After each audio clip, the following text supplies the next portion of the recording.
welcome to Ready, Set, Demo. Today we're going to be talking about success at craft shows, markets and county shows.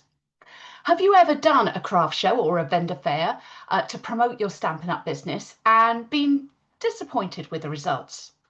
Or maybe you'd like to do a show for the very first time and would like some hints and tips on how to be successful. If so, you've come to the right place. I've done many events over the years and learned lots of lessons. The most recent show I did with my team member, Tracy, earned us 12 class bookings, an ongoing weekly after-school class, 2 private classes, and 30 more leads to follow up. Woohoo! That is a very good day's work. So I hope by sharing all that I have learned in this video, it'll help you make your next show equally successful. So let's start with why shows? As a predominantly in-person demonstrator, over the years I've found it one of the best ways to meet new customers. I've had stalls at fairs and markets, everything from little local events to huge county shows. So the first thing you need to do is find your show. I search online in local news, Facebook groups for upcoming events. Some shows may be expensive, so you do need to consider your budget. It may be worth the cost to you and your business, but this has got to be a personal decision.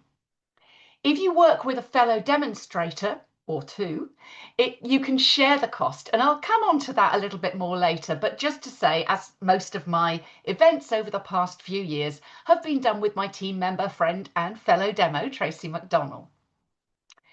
If possible, go and visit the venue and see what type of people attend. Are they your target market? If it's not possible to visit, so for example, if it's an annual show, ask those questions of the organisers. They should be able to give you an idea of the footfall, the interests of the people that attend, the sort of people that come along. Explain what you want to achieve to ensure that you are a good fit for that event. In advance of the show, you need to organise any promotional materials you need. This may be printables from the Stampin' Up website, or you might want to make your own. I've always taken flyers to hand out with all my contact details on them. So, what do you do at the show to make sure it's successful?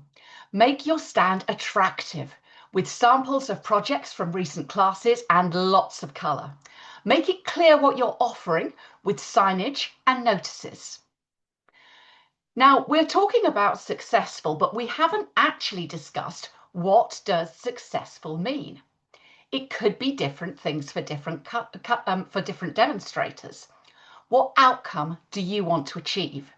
Do you want to promote your classes, sell from your website, sell things you've made, recruit for your team? So you need to decide what is your key message. Keep that message simple. Don't confuse customers by offering the chance to buy or join or come to a class or host or party. Pick an outcome and make everything you do kind of work towards that goal. Tracy and I don't actually sell anything. We focus on booking classes. Once people are coming to classes, that's the time where we share all the other wonderful things that Stampin' Up has to offer. So as I talk more in this video, I am going to be talking with that in mind, with promoting your Stampin' Up classes or events. If you're doing something different and your outcomes are going to be, your successful outcome is going to be something different, hopefully some of the following will also help you. So stick with us. Once you're at the show, engagement is key. Look ready to smile. Look welcoming. If you sit with your head down and look at your phone, you're not going to look approachable. If you're able to stand, do. I'm not so much now, so I sit on a stool and sit up. Try and meet your customers at eye level as much as possible.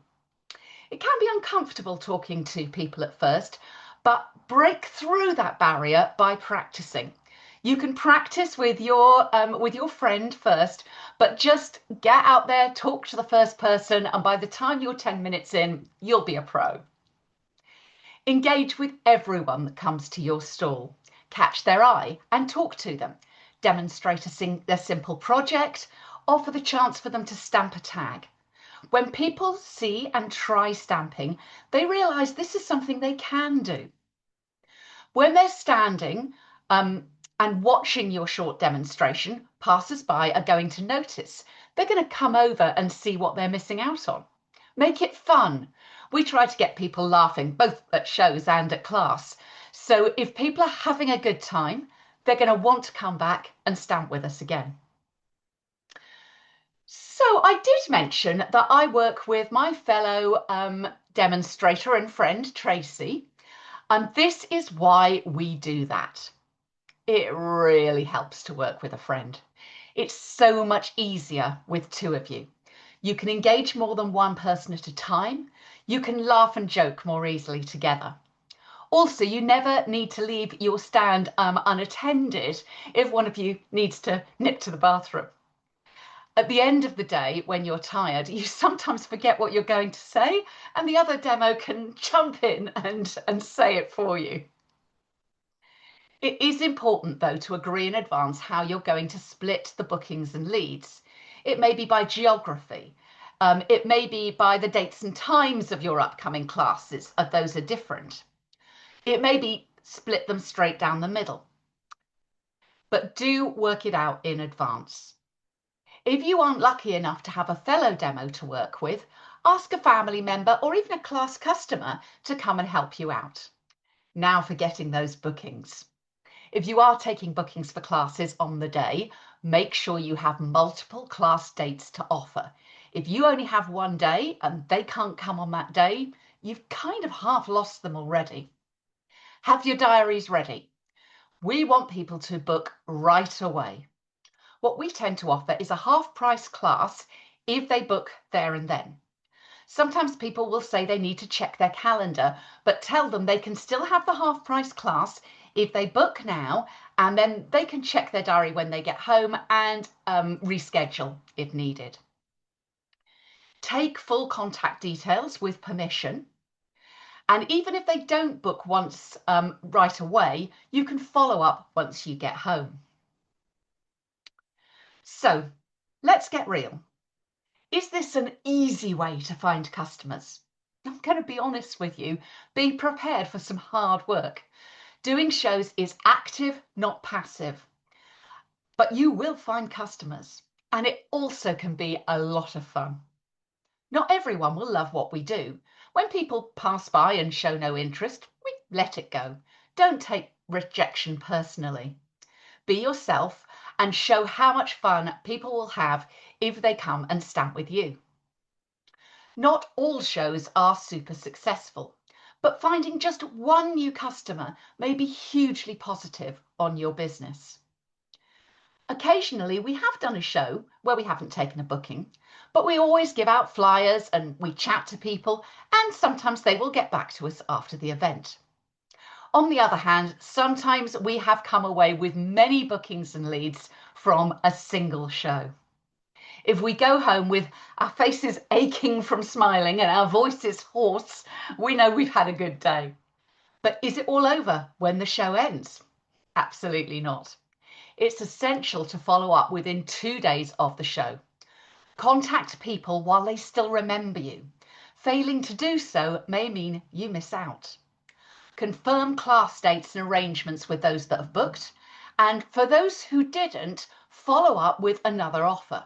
Give them a different date, or say to them, do you know what, if you book today, we'll still give you that half-price class. You don't want your hard work from the day to go to waste. Assess afterwards how the event went. Is there anything you would do differently next time?